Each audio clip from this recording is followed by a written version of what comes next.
Vamos a responder a la gentileza del micrófono. También es una comodidad para su profesora, no están gritando tanto para que no puedan escuchar.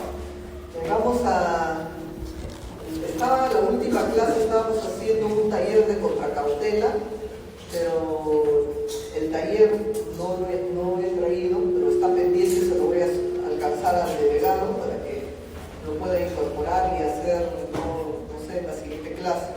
Pero vamos a avanzar, vamos a hacer clase y ahora vamos a hablar de las características de la medida cautelar.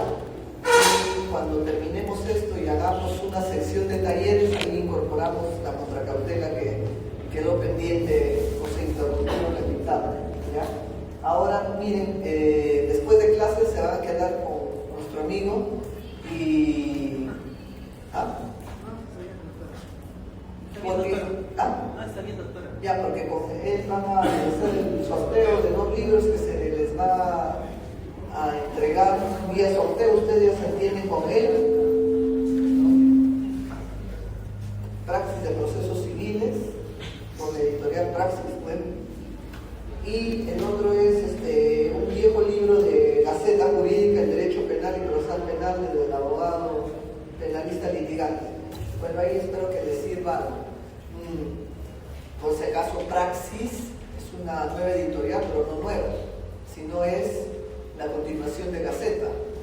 Como Gaceta se ha desactivado, pues han formado el mismo equipo con otro nombre. Se llama ahora Praxis, ex Gaceta Jurídica. ¿Ya? Bueno, entonces vamos a hablar de las medidas cautelares.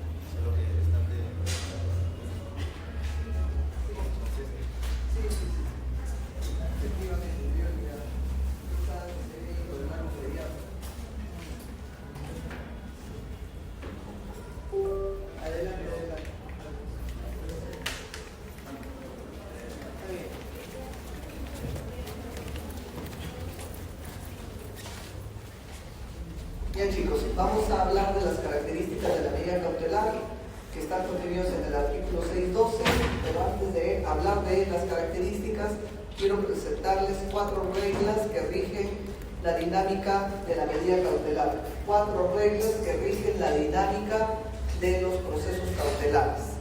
Primera regla. La primera regla es: solo se afectan los bienes del obligado. Solo se afectan los bienes del obligado aunque se encuentren en poder de terceros. Acá yo le he puesto la regla 1. Acá en los procesos cautelares se activa el derecho persecutorio del acreedor, pero derecho persecutorio sobre los bienes del deudor, no sobre el deudor, sobre los bienes del deudor. Entonces el acreedor persigue los bienes y los toma donde se encuentren. por más que se encuentren bajo la posesión de terceras personas. Esa es la regla, está entendido el derecho persecutorio sobre los bienes del deudor, aunque se encuentren en poder de terceros. Segunda regla. La segunda regla está referida con el no abuso de las medidas cautelares, ¿no? La regla número 2 señala que se debe afectar los bienes que sean necesarios para garantizar el crédito. No podemos hacer un desborde, un abuso, un exceso en la afectación cautelar. Esa es la segunda regla, si no diríamos los temas de mínima injerencia que con los que se ha afectado pueda asegurar la garantía de la medida cautelar. Voy a explicar esto, voy a poner acá un gráfico. A ver, imaginémonos que tenemos una deuda de 500, de 5.000 y perseguimos los bienes del deudor. ¿Y qué tiene el deudor? Tiene 4 carros, o vamos a imaginarnos ya para exagerar 5 carros. Entonces yo le pido al juez un embargo en forma de secuestro sobre los 5 vehículos, 1, 2, 3, 4, 5. Un embargo en forma de secuestro, un embargo en forma de inscripción sobre los 5 vehículos a razón de 1.000 por cada uno de ellos.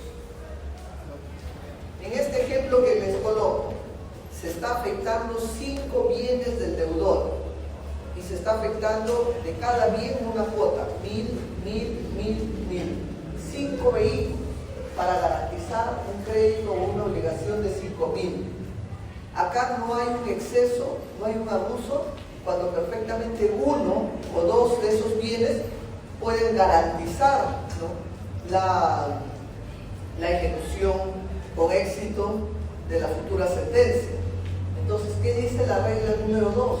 La regla número 2 dice que la afectación debe limitarse a los bienes que sean necesarios para cubrir el crédito que se reclama. Posiblemente con uno o con 2 bienes pueden garantizar esa cobertura, pero no afectarle todos los bienes a razón de pocas o de cuotas mínimas para garantizar la futura ejecución. ¿Me dejé entender hasta acá? Muy bien.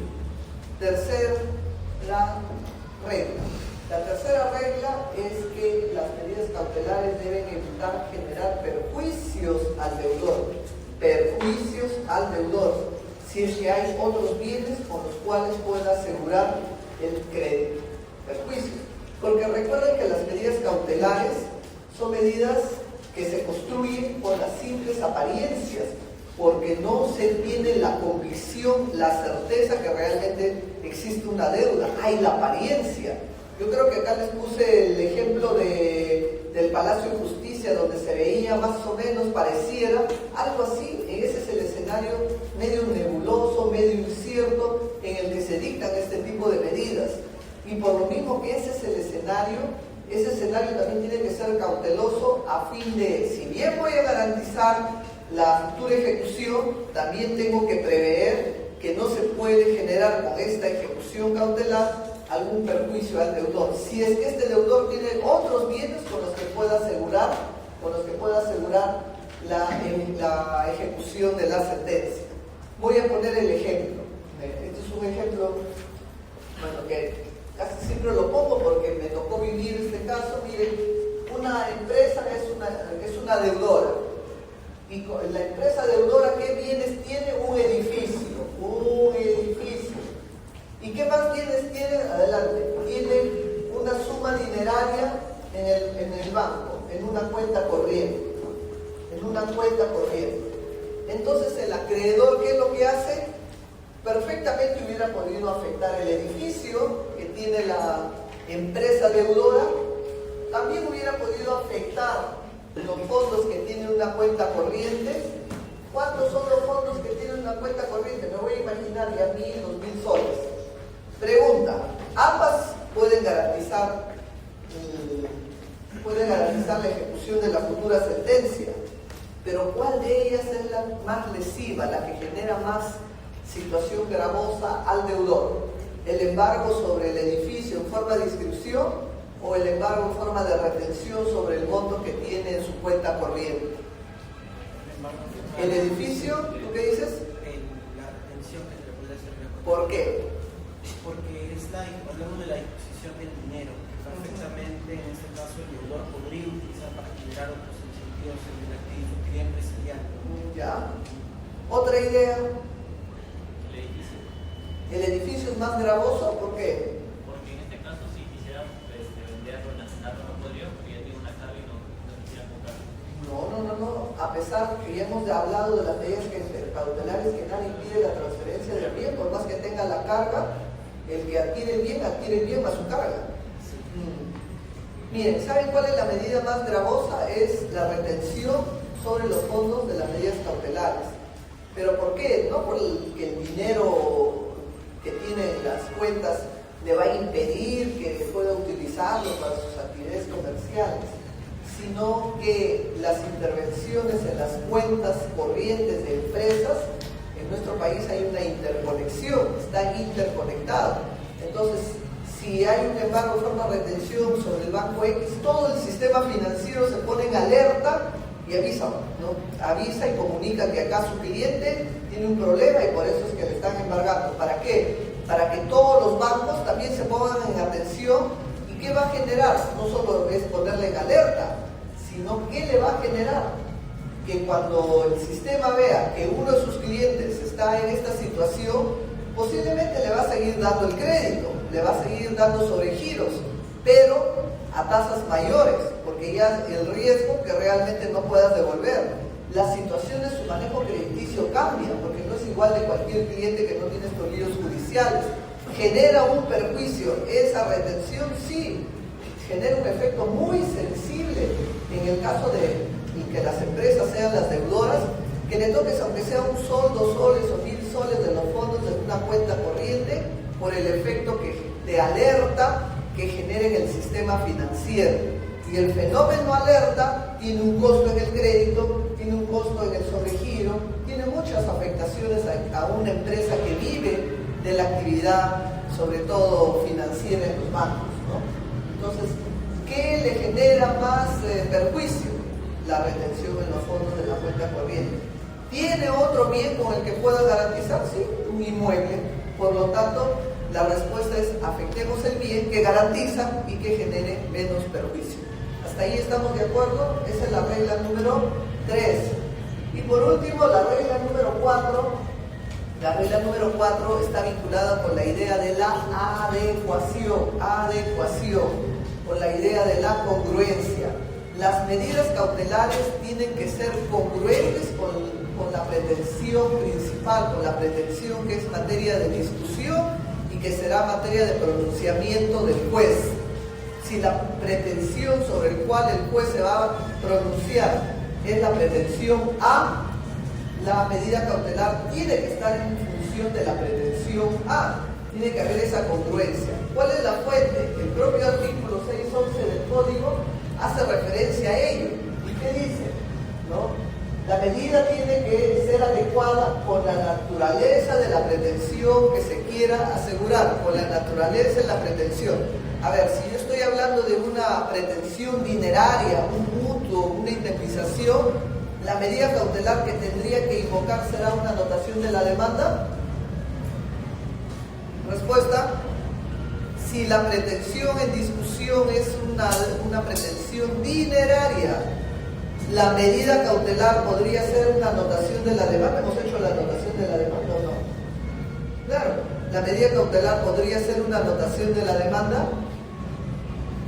Vuelvo a preguntar, si la pretensión en debate es una pretensión dineraria, una deuda, ¿no? La medida cautelar que podría dictarse sería una anotación de la demanda. ¿Por qué? Porque por el hecho de que la pretensión es dineraria, entonces hay otras medidas cautelares que en su lugar podrían ser. ¿Cuáles serían esas medidas? Con embargo. Claro, las pretensiones dinerarias se aseguran con embargos. la anotación de la demanda no sería congruente, no sería adecuada. ¿Por qué? Porque la anotación de la demanda es una medida que publicita derechos en litigio sobre un bien, y no estamos discutiendo derechos de litigio, no estamos hablando de una nulidad de un acto jurídico, de una prescripción, no, estamos discutiendo el cobro de una deuda. Por lo tanto, la medida adecuada, ¿cuál sería? Un embargo en cualquiera de las modalidades según el bien que se va a afectar. Esa es la adecuación. Hasta ahí estamos entendiéndonos. Entonces, estas son las 4 reglas que las vamos a retomar luego dentro de unos minutos en la clase. Estamos solamente presentándoles porque después vamos a regresar a ellas. Ya. Ahora vamos a hablar, sí, sobre las características de la medida cautelar. Las características. Artículo 612, el código dice que las medidas cautelares son 612, que la medida cautelar es provisoria, variable, instrumental, implica un prejuzgamiento. Eso dice el 612. Provisoria, variable, instrumental e implica un prejuzgamiento. Habría que agregarle además que las medidas cautelares implican garantías judiciales, pero que no son las únicas, porque también puede haber garantías extrajudiciales que se pueden entregar para garantizar la satisfacción de créditos, como por ejemplo prendas, hipotecas, que son garantías extrajudiciales, que ustedes ya lo han estudiado en el curso de Derechos Reales, ¿no? Pero no vamos a hablar de ellos, sino vamos a hablar más bien de las garantías que se trabajan de manera judicial dentro de un proceso. Ya. Ahora, nos referimos a ello. A ver, ¿cuál es la característica de lo provisorio? ¿Qué implica la característica de lo provisorio? Las medidas cautelares no son eternas. Las medidas cautelares en algún momento van a concluir, van a terminar. A diferencia de las sentencias que sí son eternas, que sellan discusiones de manera permanente, las medidas cautelares no son permanentes, son transitorias, son provisorias, algún día van a tener que desaparecer. ¿Cuándo desaparece la medida cautelar? ¿Cuándo va a desaparecer la medida cautelar? ¿Ah? Cuando se defina el derecho de forma en las sentencias. Entonces, ahí va a ser su vida final, cuando el juez decida el derecho de discusión en una sentencia de forma, que puede ser fundada o puede ser infundada, que puede amparar una pretensión o no puede amparar una pretensión. Entonces, según lo que se defina, va a tener también una implicancia sobre la medida cautelar. A ver, si se declara fundada la demanda, el juez ha estimado la pretensión, ¿qué efecto tendrá sobre la medida cautelar si se declara fundada la demanda? ¿Se levanta o se empodera y se transforma a una medida adicional que es una medida de ejecución?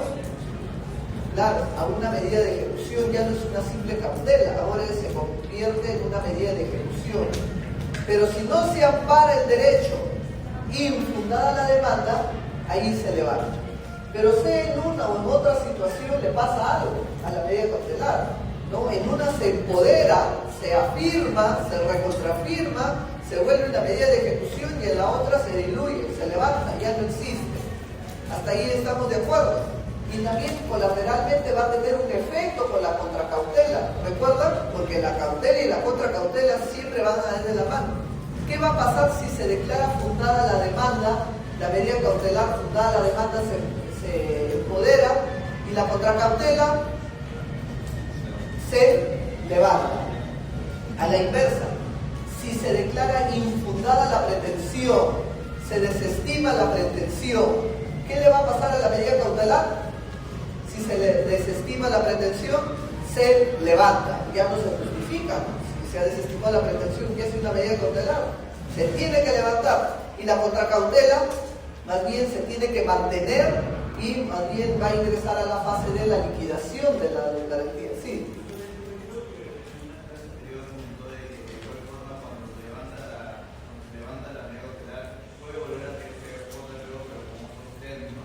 Sí.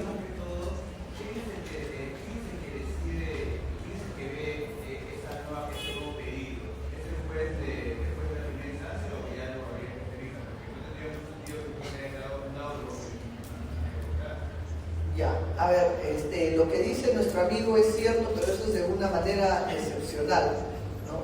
Si se declara infundada la demanda, la regla general es que se debe levantar la medida cautelar. Sin embargo, dice el código que a pesar que no tienes derecho porque se ha desestimado, vas a mantener la medida cautelar, pero con una condición. ¿Y cuál es esa condición? Que vas a mejorar la contracautela. Esto es, si diste una contracautela por juramento y no tienes derecho porque te han declarado infundada la demanda y quieres mantener la medida, tu contracautela tendrá que ser una contracautela real. Y si diste una contracautela real con un monto determinado y quieres mantener la medida cautelar, pese que no tienes derecho, el monto se tendrá que también aumentar, intensificar. Ahora nuestro amigo nos pregunta, ¿y quién va a decidir eso? El único juez que va a decidir eso es el juez de primera instancia, porque es el juez especializado, el que ha dictado la medida, y será el juez especializado que puede transformar la medida, levantar la medida, hacer todo lo que quiera. El juez especializado de primer grado es el que tiene competencia para hacer todos los actos que tenga en la medida cautelar. Y si esa decisión del juez de primera instancia o especializado no nos convence, podemos apelar y va a la segunda instancia, que es la última, porque el proceso civil tiene dos instancias. Artículo 9, título preliminar del Código Procesal Civil. El proceso tiene dos instancias. Entonces, si el juez de primera instancia de repente nos concede la medida, no nos convence nosotros como demandantes o demandadores los montos, la forma, podemos apelar y va a una instancia de revisión y ahí termina esta historia, porque solamente hay dos instancias. ¿Estamos de acuerdo? Ya. Entonces, estamos hablando ahí de la característica de lo provisorio, sí. Pero ¿por qué se le dice que la medida cautelar se empodera si básicamente tanto el proceso de ejecución como el proceso cautelar devienen de diferentes partes de lo que sería la jurisdicción? Cada uno tiene por sí su finalidad en cuanto a... ¿Por qué se dice que la medida cautelar se empodera al obtener una sentencia favorable y esta se transforma en un proceso de ejecución? Sí. Si cada uno deviene de características distintas de lo que es la jurisdicción. ¿Cómo características? El proceso de ejecución viene de la execución de la jurisdicción y la medida cautelar creo que viene de... No recuerdo el vocablo bien en latín, pero realizar que los ciudadanos estén bajo el yugo de lo que sería el Estado y por medio, claro, del Poder Judicial. A ver, voy a explicar esto. A ver, hay que recordar, chicos, lo siguiente.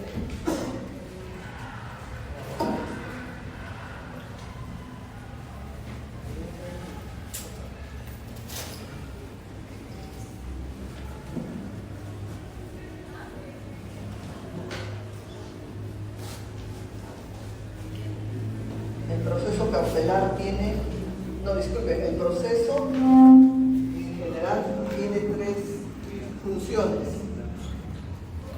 Una función que es cognitiva o de conocimiento, que define derechos, pero esa definición, ¿cómo lo va a hacer? A través de un largo camino, como todo proceso. Hay todo un tiempo, pero que va a llevar a definir. Esta es una función. Conoce los hechos y define el derecho. Pero como hay todo un tiempo que caminar, entonces ese tiempo puede ser nocivo para lo que se está discutiendo. Y por tanto, vamos a recurrir a otra función del proceso, y esa otra función es la cautela, la función cautelar. Y la tercera función del proceso es, como parte de la tutela judicial efectiva, esto que se ha definido se tiene que materializar, se tiene que ejecutar. Entonces, por eso existe el proceso de ejecución. Tres funciones: defines, garantizas o aseguras y ejecutas. Si tú no has logrado generar una prevención, si tú no has sido sido previsor, no has hecho ninguna medida de aseguramiento, cuando tengas que ejecutar, no vas a tener nada con que puedas ejecutar. Por eso es que tiene un rol instrumental la medida cautelar, porque es el brazo diríamos, que permite materializar o ejecutar o dar efectividad a lo que se va a decidir a futuro, ¿no? Entonces, por eso es que decimos que cuando la medida cautelar, cuando se define el derecho y se declara fundada la pretensión, ya no va a ser una simple medida cautelar, sino va a estar ahora en otra dimensión, va a pasar a que esta sentencia o esta decisión fundada se ejecute. Entonces ya la medida cautelar va a tener otro estatus, diríamos, de mayor empoderamiento, porque va a pasar a una medida ya de ejecución, no va a ser un simple aseguramiento, sino ahora vamos a ir a una ejecución. Por eso se torna más intensa, tiene mayor fortaleza, porque de un aseguramiento pasas a una ejecución, y esa ejecución vas a pasar porque tienes una sentencia estimatoria.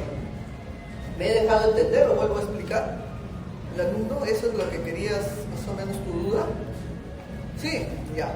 Bueno, entonces por eso es que las medidas cautelares, que en un momento se tornan provisorias, dejan de ser provisorias cuando se ampara el derecho, porque cuando se ampara el derecho pasamos a lo que podríamos decir tutelas efectivas, ejecutar lo que se ha amparado, y para eso tenemos que ser efectivos, y para ser efectivos tenemos que tener, sobre todo en pretensiones dinerarias, bienes ya asegurados, bienes ya intervenidos, solo para ir de frente ya a dar el remate final de la ejecución.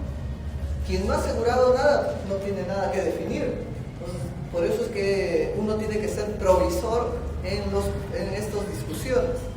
Bueno, entonces hasta acá hemos explicado la primera característica, que es lo provisorio, ¿de acuerdo? Segunda característica, lo instrumental. Parte ya casi les he dicho esto de lo instrumental en la explicación en la pizarra. Las medidas cautelares nacen y están al servicio del proceso, de lo que se defina en el proceso, de lo que se establezca en las sentencias en el proceso. Nacen, viven, están en función de un proceso y de lo que se define en la sentencia.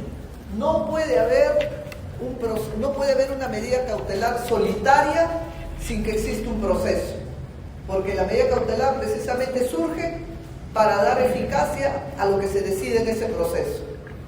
Se puede dictar medidas cautelares por un tema de urgencia sin que exista proceso, pero condicionada a algo, condicionada a que se plantee una demanda dentro del plazo de 10 días.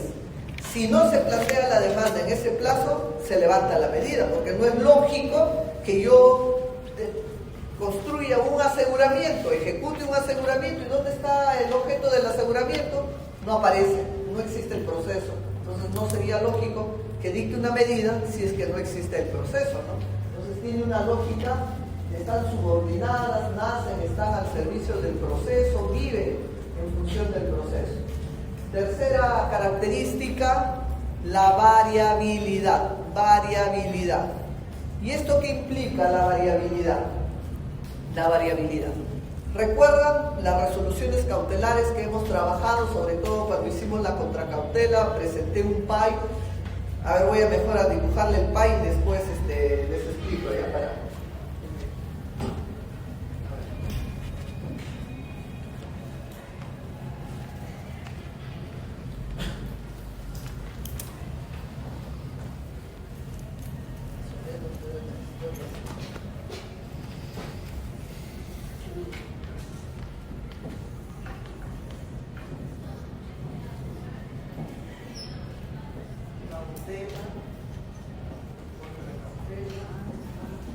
tipo de afectación,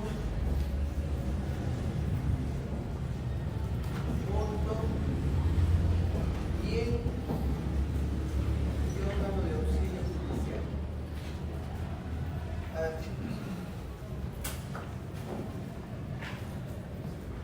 Todo mandato cautelar tiene estos 6 elementos. Cautela contra cautela, tipo de afectación, ya hemos estudiado, son 6 formas de afectar. Medida para futura ejecución forzada, anulación de la demanda, temporal sobre el fondo, innovativa, no innovable, medida cautelar genética. También el otro elemento es los bienes, qué bienes se va a afectar, qué monto se va a afectar y quién va a ser el órgano de auxilio judicial. ¿Qué tiene que ver esto con la característica de la variabilidad? ¿Qué significa variar? Variar significa cambiar. ¿Qué vas a cambiar? ¿Puedo yo cambiar el tipo de afectación, el monto, el bien, el órgano de auxilio judicial? ¿Cuál es la fuente, por si acaso, de esto? Es el 617. Por decir, ya, hemos hecho un embargo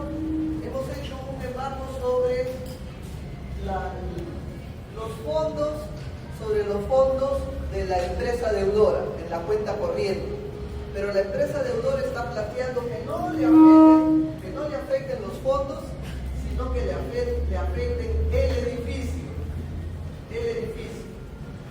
que no le afecten los fondos, sino el edificio.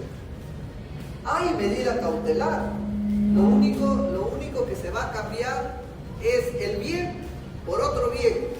Y por añadidura, ¿qué más se va a cambiar? El bien dinero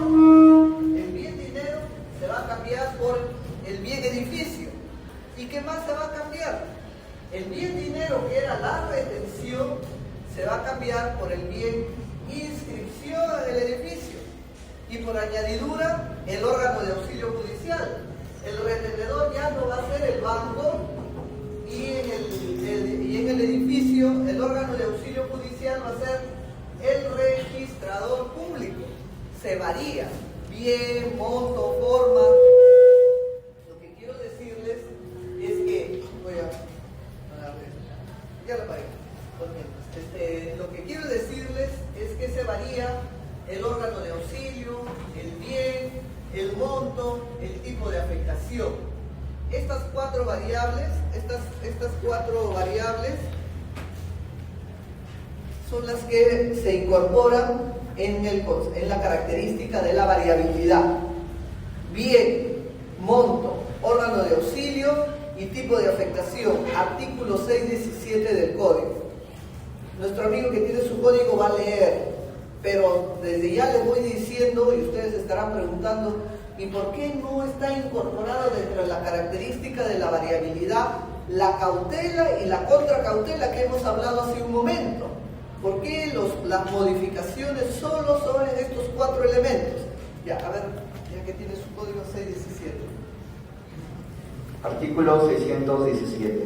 A pedido del titular de la medida y en cualquier estado del proceso puede variarse esta, sea modificando su forma, variando los bienes sobre los que recaen o su monto, o sustituyendo al órgano de auxilio judicial. Está ahí, 617. Ahí están las características. Un ratito. Ya. ¿Y por qué no se incluye acá la cautela y la contracautela? Se está variando los otros elementos, y la cautela y la contracautela. ¿Con qué características ustedes asociarían la cautela y la contracautela? Con la característica de lo provisorio que hemos hablado hace un momento. La cautela y la contracautela están presentes y son provisorios hasta una fase, nos acompañan hasta un momento, hasta el momento de la sentencia. A ver acá. Esto tiene una vida, acá, hasta la sentencia. Pero en tanto dura esa medida cautelar que va a terminar hasta la sentencia, yo puedo mover estas piezas, ¿no? Puedo cambiar bien, puedo aumentar la medida, puedo mover las piezas, porque hay una medida cautelar y lo que se puede variar sobre esa decisión que se ha tomado, variar ciertas piezas, bien, monto, órgano de auxilio. Hasta ahí estamos de acuerdo. Entonces, la característica de lo provisorio está asociado con la permanencia de la medida. ¿Hasta cuándo dura una medida? Una vez medida dura hasta la definición del derecho en la sentencia. Y la variabilidad, ¿con qué está asociado? Con la operatividad de la medida. Yo puedo cambiar elementos para hacerlas más operativas. Puedo cambiar un bien, puedo cambiar el órgano de auxilio, ¿no? Puedo con la operatividad de la medida, pero la cautela y la contracautela con la permanencia de la medida. ¿Estamos de acuerdo? Ya. La siguiente característica, antes de seguir avanzando, la variabilidad nos dice otra cosa. Miren chicos, ahí en este cuadro, ¿qué es lo que se está mostrando? Acá está el elemento de lo provisorio y acá está el elemento de lo variable. Bueno, se ha puesto la palabra flexible, pero implica lo mismo, variable o flexible. ¿Y qué efectos genera la característica de lo provisorio, que está vinculado a la permanencia? ¿Hasta cuándo una medida puede cautelar? ¿Qué efecto genera? Que se levante la medida. Y la variabilidad, ¿qué efecto genera? A que se modifique algunos elementos de la medida cautelar.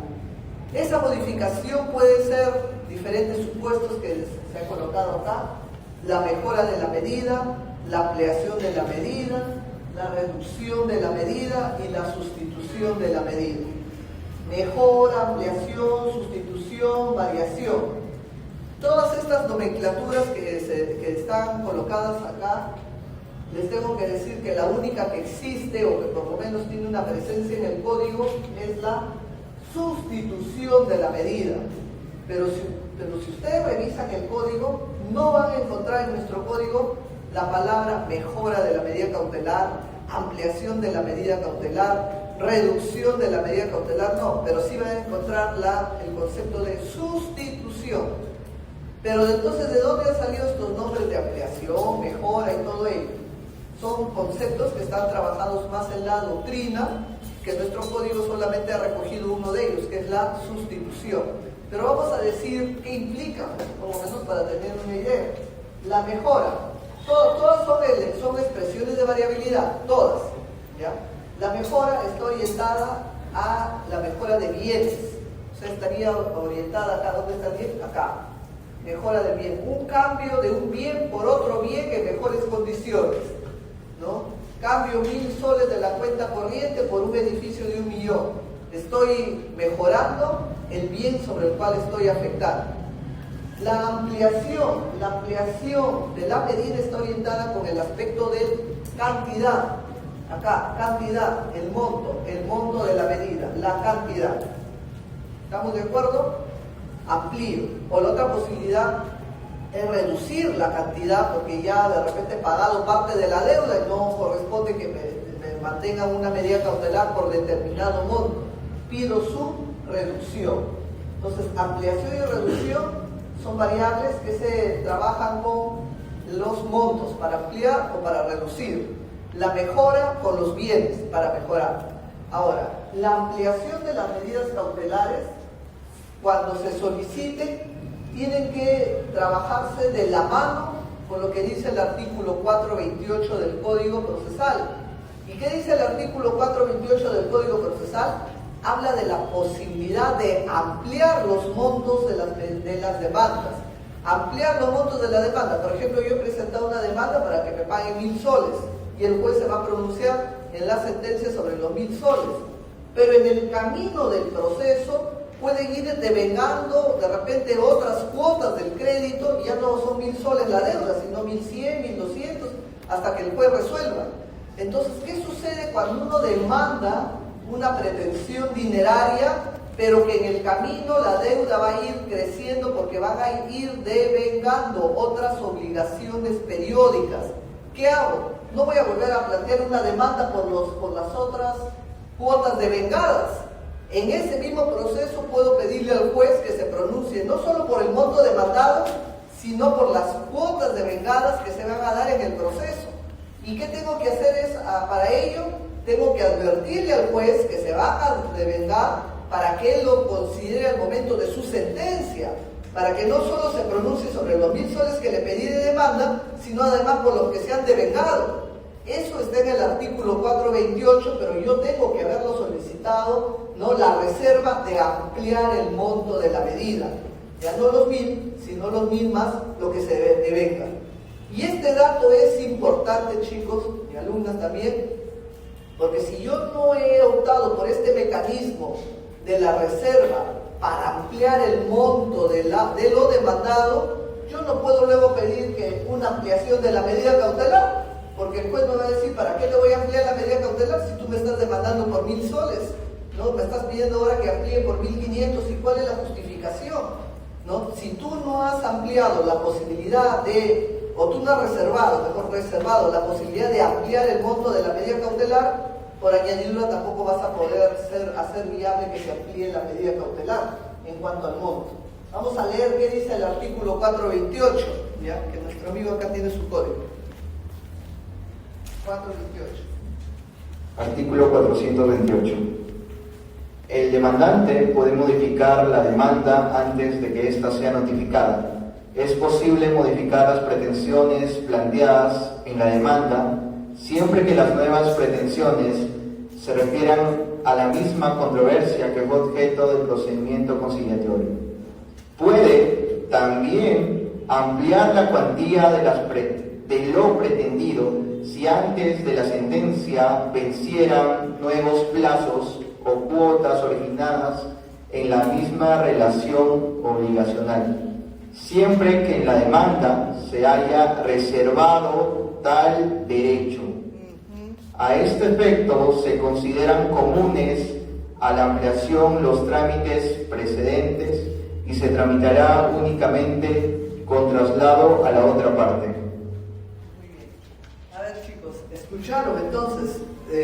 Si ustedes tienen alguna vez una demanda que tienen que cobrar un crédito y además ese crédito va a devengar otras cuotas que se van a ir venciendo en el camino, ¿no? ¿Qué es lo que tienen que hacer?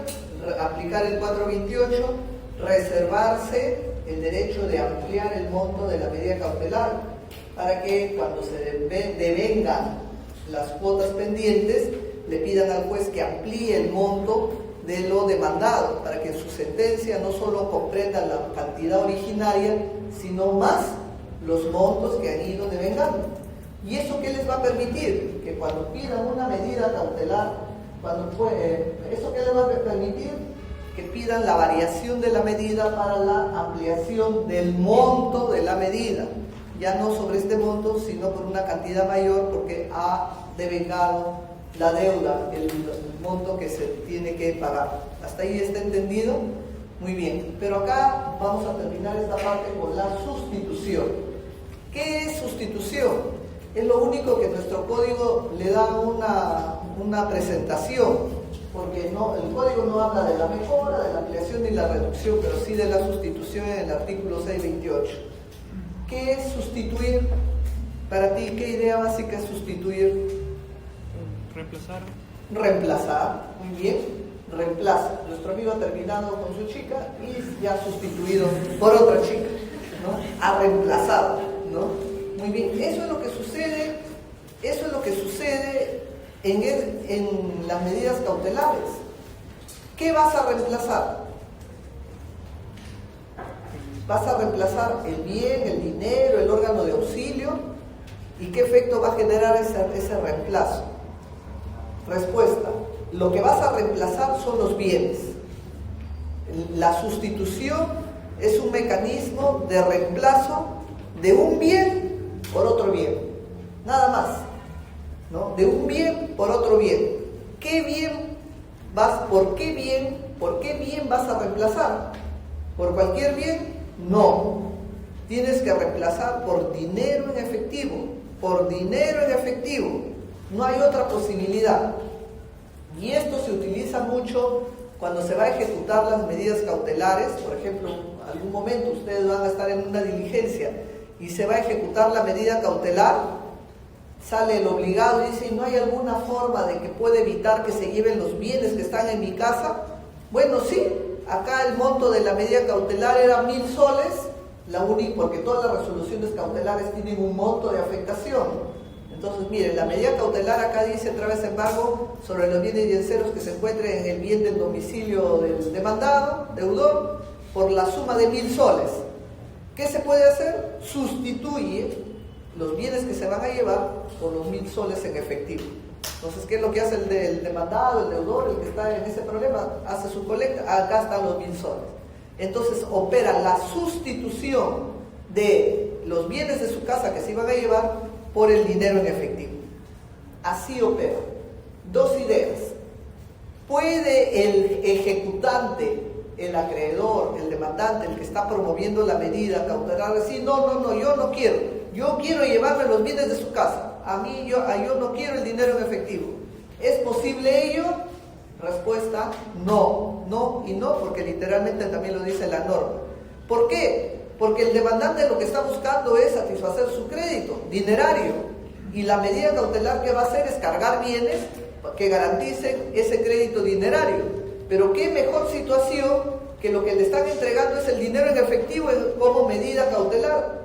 Por lo tanto, como dice la norma, esa decisión es inimpugnable si se opta por la sustitución de los bienes por dinero en efectivo por el monto que se ha dictado en la resolución cautelar. Esa decisión es inimpugnable. El demandante no puede decir, no, yo no quiero el dinero en efectivo, yo quiero cargarme los bienes del deudor, porque ¿qué más garantía que es el dinero en una posición líquida, un bien líquido que es lo que está recibiendo? Segunda idea, ¿y quién se lleva el dinero? El dinero nunca se va a llevar el demandante, ni las partes. El dinero se va a depositar ¿dónde?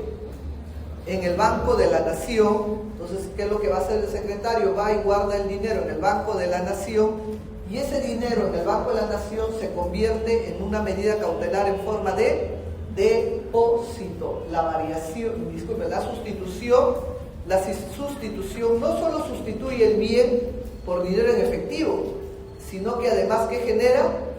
También hay una sustitución en cuanto a al tipo de afectación del secuestro de los bienes que se iba a tomar del domicilio del deudor. Se sustituye por dinero en efectivo, esto es por un embargo en forma de depósito. Y además también hay un cambio en el órgano de auxilio judicial.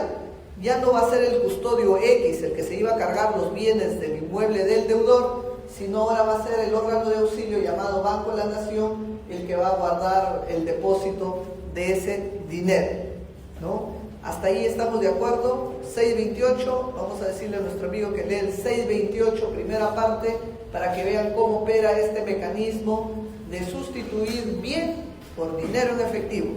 No es que regrese más tarde, no, es el dinero en el acto y se mantiene como embargo, como medida cautelar. Ya, a ver, por favor. Artículo 628. Cuando la medida cautelar garantiza una pretensión dineraria, el afectado puede depositar el monto fijado en la medida, con lo que el juez de plano la sustituirá. La suma depositada se mantendrá en garantía de la pretensión y devengará el interés legal. Esta decisión es inimpugnable. ¿Y por qué es inimpugnable? ¿Por qué el demandante, el ejecutor de esta medida, no puede impugnarla? Porque no le está generando ninguna afectación, no le está generando ningún perjuicio. ¿Qué es lo que él quiere? Un aseguramiento por una cantidad determinada. Y está optando por esa cantidad determinada, solamente que en este caso ya es una cantidad líquida. No se va a cargar los bienes, sino está ya su garantía asegurada en el Banco de la Nación. Por eso es inimpugnable. Ya, ahora, en la práctica también sucede lo siguiente. Sale el deudor así desesperado porque está ahí la policía, el cerrajero, el camión, el abogado del ejecutante para hacer el embargo, y dice, ¿qué puedo hacer? ¿No? ¿Para qué? No quisiera que se lleven mis cosas. Entonces, ¿qué dice? ¿Hay alguna posibilidad? Y el abogado del ejecutante dice, bueno, sí, si tú me das la mitad de la deuda o la mitad del monto de la medida cautelar que ha dicho el juez, suspendo la medida cautelar. Suspendo la medida cautelar. Entonces hace su colecta y dice, ya, acá está, te doy los 500, y el abogado le dice al secretario, señor secretario, solicito que se suspenda la medida cautelar, ¿no? Porque ya no se va a ejecutar. E incluso pueden poner, ya me han entregado la suma de XX, ya. Pregunta, ¿hay medida cautelar ahí? Respuesta, no, porque como hemos dicho, se ha suspendido la ejecución de la medida cautelar. ¿Por qué se ha suspendido? Porque el abogado del ejecutante ha llegado a un acuerdo con el ejecutado que va a paralizar la ejecución de la medida cautelar a cambio que le entregue la mitad del monto de la medida cautelar que ha ordenado el juez. Pregunta, ¿y quién se lleva ese dinero? ¿Quién se lleva ese dinero cuando se suspende la medida cautelar porque el demandado está entregando una suma a cuenta? ¿Quién se lleva? ¿El secretario? ¿Hay un órgano de auxilio? ¿Quién se lleva ese dinero? Sobre todo teniendo en cuenta que no hay una medida cautelar, porque se ha suspendido la medida cautelar. Entonces, ¿quién se lleva el dinero? El ejecutante, el abogado del ejecutante, porque ha suspendido la medida cautelar. ¿Hasta ahí estamos de acuerdo? Ojo, y no hay medida cautelar, es suspendido a cambio que le entregue al abogado de la parte de ejecutante una suma a cuenta de la deuda que tengo. Sigue el proceso, y como hemos dicho acá, las medidas cautelares en algún momento van a terminar, y efectivamente termina. ¿Y cómo va a terminar? Sigue el proceso y se emite una sentencia. Y la sentencia que dice, infundada la demanda, el demandante no tiene derecho. Bueno, el demandado está contento, porque no ha salido victorioso de la exigencia de la ejecución del crédito. En el caso A y en el caso B, ¿qué efecto tiene? Caso A, ¿cuál fue el caso A? Pidió la sustitución de los bienes por dinero en efectivo. Si se declara infundada la demanda, ¿qué efecto genera? Si operó la sustitución de los bienes por dinero en efectivo y se guardó la plata en el Banco de la Nación, si se obtiene una sentencia infundada, ¿qué efecto tiene con la medida cautelar? Se tiene que levantar la medida y le tiene que devolver el dinero que se embargó en forma de depósito con el Banco de la Nación, más sus intereses. Y en el caso B, ¿qué implicaba? Que se suspendió la medida cautelar a cambio que se entregue una suma de dinero como dación en pago de la deuda. ¿Qué va a suceder ahí? ¿Se va a levantar alguna medida? Respuesta, no, porque nunca hubo medida cautelar. Precisamente se suspendió. ¿Qué va a suceder ahí? ¿A quién se le va a pedir que se le devuelva ese dinero que el deudor, el ejecutado, entregó como parte de dación en pago de una deuda supuesta que tenía? Respuesta, no hubo medida cautelar, no hay nada que devolver, y si alguien tiene que devolver, será pues el lío que tendrá el abogado del ejecutante con el demandado que entregó una suma como dación a cuenta. Hay que tener mucho cuidado, porque muchas veces las suspensiones de las medidas cautelares que se hacen a cambio de entregar parte de un dinero como parte de la dación en pago, corre el riesgo que si obtiene una sentencia desfavorable, el demandante, la parte demandada, no tiene cómo pedir que le devuelvan ese dinero que entregó como parte de la dación en pago para evitar que se ejecute una medida cautelar. Sí tendría la posibilidad que le devuelvan si es que operó la sustitución, porque sí hubo medida, pero se sustituyó un bien por otro bien. Hasta ahí he dejado de entender, ¿no? Esa es la peculiaridad de la sustitución del artículo 628. 628. Ya, a ver, bueno, hasta acá vamos a ver. Y el último tema que penúltimo tema, porque luego vamos a regresar, el penúltimo tema es el levantamiento de la medida cautelar. Acá la situación ya es más drástica. ¿Por qué? Porque acá lo que se busca no es variar, no es sustituir, no, porque tanto la variación como la sustitución implica que hay medida cautelar, pero estamos cambiando algunos elementos, ¿sí? En cambio, el levantamiento es una posición bastante, diríamos, drástica e intensa, porque lo que se busca es que no exista medida. Entonces, para que se levante la medida cautelar se puede dar bajo dos condiciones. Primera condición, las condiciones en las que se dictó la medida cautelar han variado. Ha sobrevenido una situación que ya no justifica que existe una medida cautelar. Esa es una justificación. Y la otra justificación se da porque hay información que cuando se dictó y ejecutó la medida no se conocía o se desconocía la situación de los bienes que se están afectando. ¿Y cuándo se va a conocer? Cuando hemos ejecutado la medida. Y esa información que vamos a conocer cuando se ejecuta la medida hace que ya no permita que se siga manteniendo la medida, sino que se levante. Empezaremos explicando el primer tema. El primer tema es: hay situaciones que han sobrevenido que no justifican que se dicte la medida. Situaciones sobrevenientes, como por ejemplo que el deudor se sacó la lotería, consiguió el dinero y pagó la deuda. Si pagó la deuda, ya no se justifica que exista medida. 2. Se ha obtenido una sentencia infundada. Infundada, esto es, se tiene que levantar la medida. 3. El proceso se ha paralizado, se ha cerrado por abandono. Si no hay proceso, no puede haber medida cautelar, si el proceso se ha cancelado por abandono. 4. El demandante se ha desistido de la pretensión. Si se desiste de la pretensión, implica el efecto por ficción, que es una sentencia infundada, ya no hay nada que reclamar, menos va a haber una medida cautelar, ¿no? Entonces, todos estos temas que les estoy comentando son situaciones que se van a dar luego de haber dictado la medida cautelar, y esas situaciones sobrevenidas hacen que ya no justifique que exista la medida cautelar. Hasta ahí estamos entendiendo, ¿no? Las situaciones sobrevenidas. Pero hay otro grupo u otras situaciones que hacen que tampoco justifican que se siga manteniendo la medida y que se promueva que se levante la medida cautelar. ¿Cuál es esa otra situación?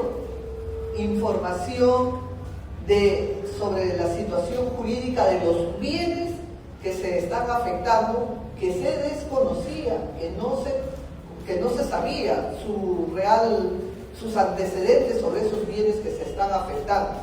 Y hoy que hemos afectado, recién tomamos conocimiento y esa información justifica que se tenga que levantar. ¿Cuándo estamos ante esos supuestos? En el caso 2, estamos ante dos situaciones. En el caso 2, dos situaciones. Primera situación: el bien que he afectado no le pertenece al deudor, sino le pertenece a un tercero. Por ejemplo, yo he afectado un vehículo, según la SUNAR, registros públicos, figura que el vehículo es a nombre del deudor, y he ordenado y logrado que se ordene un secuestro sobre el vehículo, y se ha secuestrado. Y cuando se ha secuestrado el vehículo, porque estaba en poder de una tercera persona, esa tercera persona más bien dice que es propietario del bien y me presenta su escritura pública de transferencia notarial con todas las de la ley. Por lo tanto, es el propietario que recién tomó conocimiento, propietario que no actualizó la transferencia, propietario que dejó que siga el bien a nombre del deudor y no actualizó esa nueva adquisición que realizó. Pero eso no implica que esté afectando la propiedad de un tercero. Recién me entero cuando ejecuto la medida y cuando aparece el tercero a protestar, a decir esta es mi propiedad, y lo demuestra fehacientemente. Y el segundo supuesto que lleva a que se levante la medida es que el bien que se está afectando tiene la calidad de bien inembargable. Bien inembargable. Hay bienes que, siendo propiedad del deudor, que tienen ese estatus de inembargable, de inembargabilidad. Respuesta es que sí. Esos bienes están en una lista del 648 y eso lo vamos a estudiar en la siguiente clase, la lista de los bienes de inembargabilidad y todos estos temas que estamos presentando sobre el levantamiento. Terminamos esta clase con la pregunta siguiente. Adelante, con la pregunta siguiente.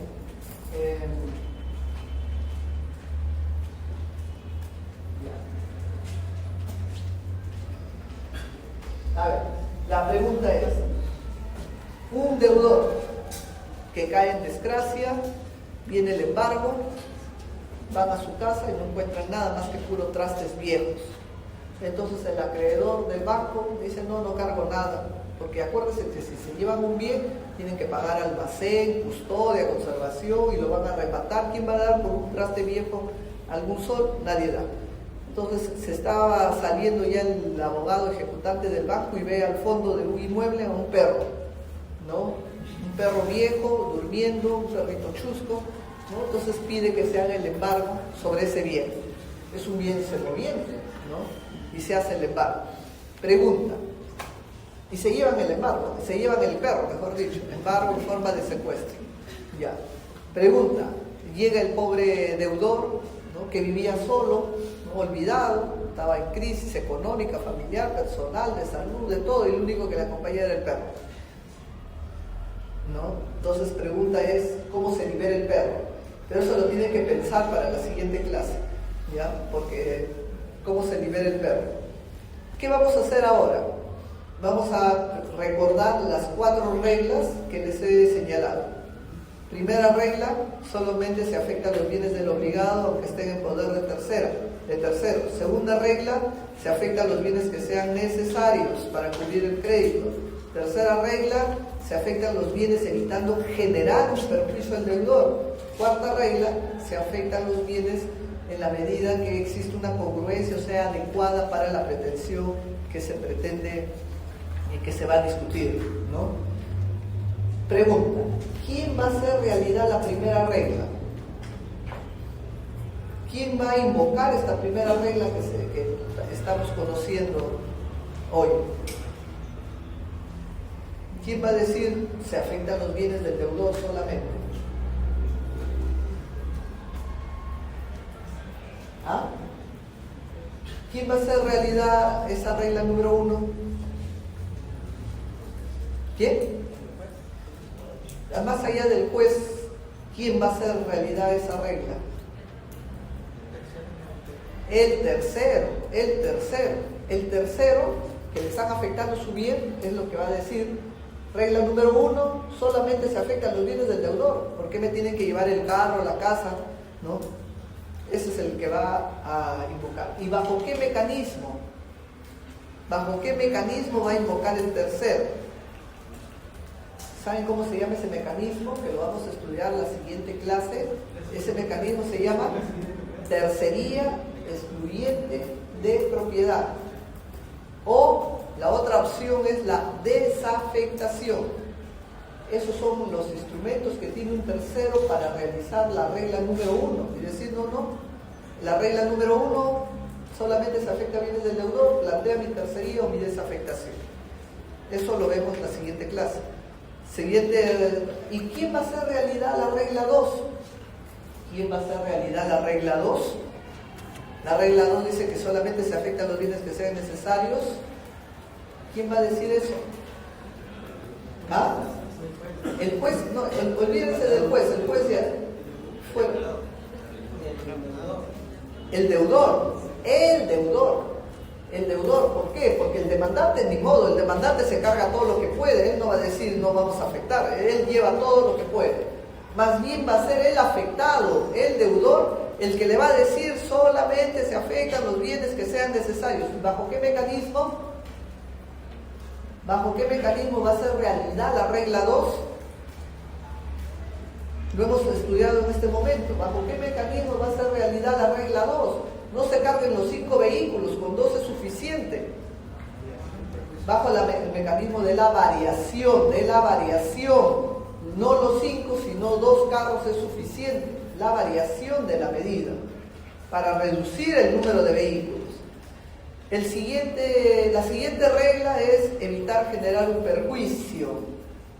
¿Quién va a invocar esa regla de que se debe afectar este bien y no este bien porque este bien está generando un perjuicio a la empresa deudora? ¿El acreedor? ¿Quién va a ser? El deudor. El deudor es el que va a decir, no se afecta este bien si no afecta al otro, porque si se afecta, por decir, los fondos de la cuenta corriente sí va a generar un perjuicio a la empresa, ¿no? Pero sí, en su lugar puede afectarse De repente el edificio, un embargo en forma de inscripción. El deudor es el que va a hacer también realidad la regla número 3. La regla número 3. ¿Bajo qué mecanismo? Bajo el mecanismo de la variación. Entonces esto está también en la diapositiva. Como pueden ver, la regla número 1 está acá, sobre la titularidad de los bienes. Quien va a invocar es el tercero afectado a través del mecanismo de la tercería y la desafectación. La regla número 2 está orientado a evitar el abuso, a tener medidas proporcionales. Lo va a invocar el demandado y lo va a hacer a través de la variación o la sustitución. La regla número 3 de la mínima injerencia para evitar generar perjuicios, ¿no? También lo va a invocar el demandado bajo la variación y la sustitución. Lo que se pueden advertir es que el demandante es el último o es el que menos va a invocar estas reglas, porque el demandante más bien va a ir con una voracidad y una persecutoriedad a tomar todo lo que pueda, pero será el demandado el que tendrá algo que decir frente a ese avance del demandante y a esa cobertura y a todo lo que pueda tomar, haciendo realidad estas reglas que les comento a través de estos mecanismos, variación o sustitución. La siguiente clase vamos a hablar de levantamiento de la medida. Ya más o menos les he hecho una presentación de los casos que se van a levantar para hablar la siguiente clase y piensen en cómo liberan al perro del embargo, ¿no? ¿Qué podrían ustedes invocar como demandados, ¿no? Si es que sucede algo así?